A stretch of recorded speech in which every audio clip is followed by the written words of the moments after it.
Welcome to the Butterfly Effect, stage 13 of the 2020 Tour de France. This stage was billed as a stage for the GC riders to really battle it out and tell us who is going to be leading and fighting for the yellow jersey all the way to Paris. But it did not disappoint, because not only did we get the battle for the GC, but we also got a breakaway battle that was almost as exciting as the GC battle. With 17 riders established in the break on the first climb, you had to notice the numbers of 2 from De Koenig Quickstep, 2 from Bora Hansgrohe, and 3 from EF Education.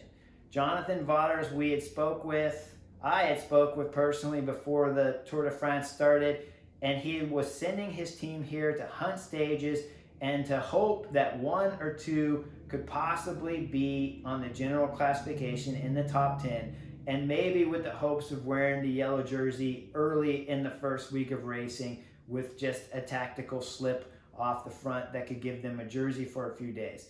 That didn't materialize. They hadn't won a stage. Now, as we come into stage 13, clearly you could see a breakaway could go to the finish, but it was quite impressive to see that they got not only 2 but 3 riders in the front group, and their 3 strongest. The stage was going to be a long one at 115 miles with 2 hard climbs to the finish, first one being 10% and the last one being 15 all the way to the line. But with the numbers advantage in the break, you had to believe that EF Education was going to play a tactical game.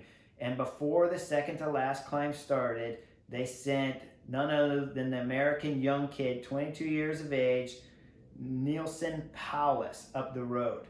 This was a great strategy. It allowed their men, Danny and Hugh, to sit on the rest of the riders. And that strategy has always worked in professional bike racing. It's strategy 101. Things went a little wrong when Max from Bora Hansgrohe jumped across, and the 2 rode together until, of course, Shockman went on to drop Powless, and that disrupted everything that EF Education was hoping to send by sending Powless up the road. Once he was dropped, the gap was already 50 seconds to a minute lead, and you could tell the guys in the back were really not working well together. So as the climb progressed, it was basically forced upon Danny Martinez now to bridge all the way across up to Shockman and hopefully drop him. The problem was Bora Hansgrohe had not just 1 but 2 riders in that break, with Max up the road and Leonard behind, sitting now on Danny, getting a free ride up to him.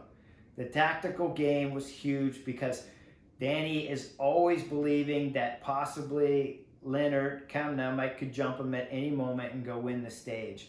We were left with a great battle that came about because of the tactical play to begin with on this stage. Now, as Danny catches Max, he has the dilemma of, I have to 1, ride the front or deal with Max Shockman beating me in the sprint. He is known to be a fast rider, but at a 15% climb, that's not really his thing, especially when he's been off the front. Now, Leonard Kamna has been riding exceptionally well, and you could imagine that if he's getting a free ride, he might be able to drop Danny. That was, of course, their strategy. As soon as they caught Max, then Leonard would jump away, but clearly we saw the legs were not good enough to get rid of Danny. Danny put in an effort to keep Max off the back the whole time, I'm sure riding in a pace that he could hold to the line with 1 big acceleration. Now, the Bora Hansgrohe tactics were perfect today, and I can't really nitpick or anything like that to say that they were really bad. If I really tried hard, I could tell you that Leonard Kamna, because he had already tried twice to drop Danny, when they came to the line, he probably should have waited to the last 75 or 50 meters. But really, that's just hindsight of being able to watch the stage. I didn't like when I saw him go at 200, because he had already shown that he didn't have the speed in his legs and the freshness of his legs to hold that all the way to the line. And we had seen earlier in the earlier attacks with 2K to go that Danny could cover both those. So if I'm really nitpicking, I look at it and just go, Leonard, you probably jumped a little too early and should have waited to the very last minute to be able to out accelerate Danny to the line. You jumped a little bit early, but it's hard to argue with that. You put on a great show, and I appreciate the effort. Danny deserved to win. He pulled you to the line, and he gave us an amazing stage win on a day that was built to be for the GC guys. But we got it from the breakaway, and now we're going to go back to the GC guys to discuss what was happening there. Before we entered the last two climbs, Ineos again tried to show their domination at the Tour de France. They haven't been able to do it. They've tried multiple times to get to the front, to take over their role, take their role back, I should say, of being the leading team in the Tour de France with the most dominant rider in the world.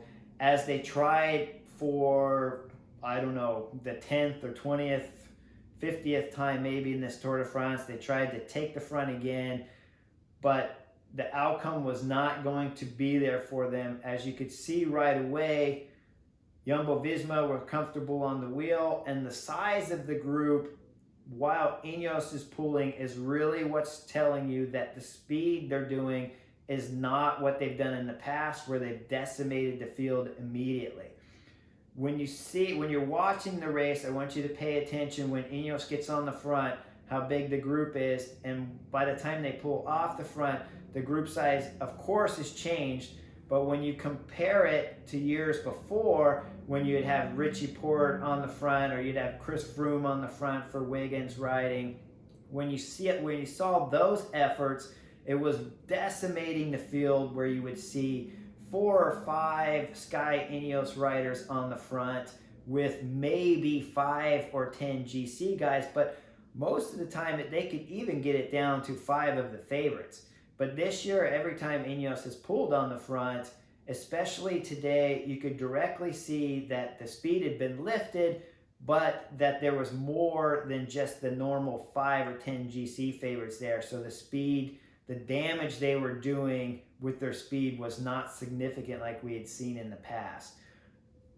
There was still the chance for Egan Bernal to be good at the finish, which left the race really exciting for us fans, because as Tadej Pogačar started his attack, that really just blew up the race, and you saw a very good Primož Roglič be able to follow him. Those two decided the outcome on the stage. Egan Bernal dropped and lost time, and it basically was just crawling his way back into the GC as hard as he can, but always losing seconds all the way to the finish line. I did see a really good Richie Porte. Maybe we could see him get a little bit better, but when I look at the butterfly effect of today's stage, I got to believe that the two Slovenians, Primož Roglič from Jumbo-Visma and Tadej Pogačar, are going to become allies to the point to continue to gain time on the other favorites. Possibly Pogačar gets his stage win again. Primož Roglič is going to be able to follow, if not possibly even drop Tadej. He looked a bit uncomfortable when Primož Roglič did his acceleration to the line. So watch these upcoming stages closer. I believe you'll see the two Slovenians really working together as they get further into this race to decide first and second on this general classification. And I think we're going to look at a Richie Porte coming a little bit stronger from day to day. I really hope to see the old man find his legs again and come back to what we've seen in the past. We saw a glimmer of that today, and we'll see if he continues to keep moving up on the general classification.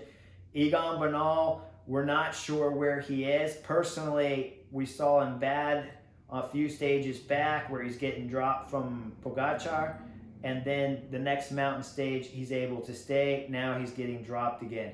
His form is fluctuating. That's always a bad sign. that it's not steady and always rising. You want your form to be going up in a Grand Tour, and you don't want it to fluctuate up and down often or very much at all.